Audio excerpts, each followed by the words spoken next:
Promesse biblique du jour.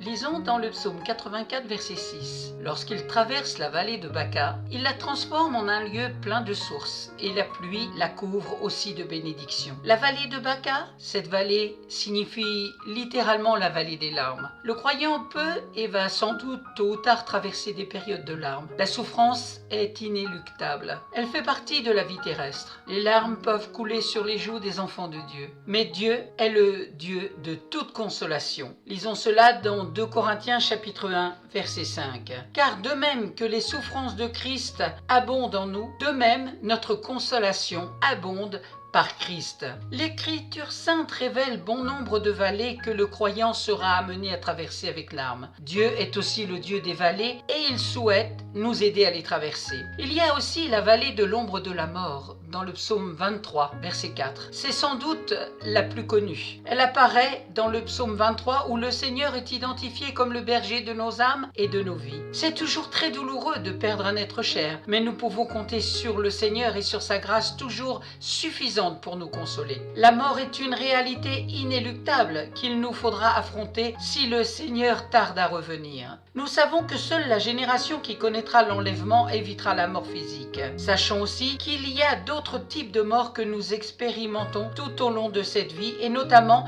la mort à nous-mêmes. Jean chapitre 12 verset 24. Je vous le déclare, c'est la vérité. Un grain de blé reste un seul grain. S'il ne tombe pas en terre et ne meurt pas, mais s'il meurt, il produit beaucoup de grains. Cette mort est aussi une source de larmes parfois, mais tellement nécessaire pour l'accomplissement des plans de Dieu pour nous. La mort de l'orgueil, de la jalousie, de l'amertume, de la colère et de l'impureté est indispensable pour que la vie de Christ se manifeste pleinement en nous et au travers de nous. Il y a aussi la vallée de la tentation, dans Genèse chapitre 14, verset 17.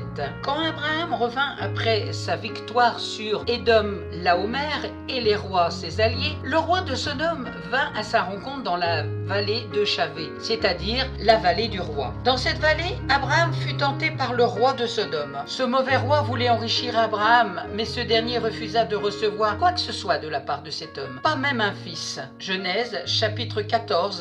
Je jure que je ne prendrai rien de ce qui t'appartient, pas même un fil ou une courroie de sandales. Ainsi, tu ne pourras pas dire « j'ai enrichi Abraham ». Abraham ne souhaitait pas avoir de communion avec ce roi impur. Ce roi est une image de l'ennemi de nos âmes, qui souhaite nous entraîner à aimer le péché plus que Dieu. Nous devons être intraitables et radicaux face à ces propositions sournoises. Il n'y a rien de bon qui puisse venir de l'ennemi. Il est un menteur depuis le commencement. Lorsqu'il vous dit de voler, mentir, critiquer, de vous venger et nuire à votre prochain, repoussez ces suggestions avec rigueur. Notre Dieu est l'amour. 1 Jean chapitre 4 verset 8. Notre Dieu est la paix. Psaume 29 verset 11. L'Éternel donne de la force à son peuple. L'Éternel bénit son peuple en lui procurant la paix. Nous devons ne laisser aucune emprise à l'ennemi sur nos âmes. Si nous résistons au diable, il fuira loin de nous. C'est promis. C'est écrit dans Jacques chapitre 4 verset 7. Dieu viendra nous bénir à la sortie de cette vallée et de ce désert de chagrin. Le meilleur est à venir et sa force est à notre disposition en ce jour pour tout supporter. Et notre modèle, c'est Jésus-Christ qui a tout supporté en donnant sa vie à la croix pour chacun d'entre nous. Il est mort et il est ressuscité.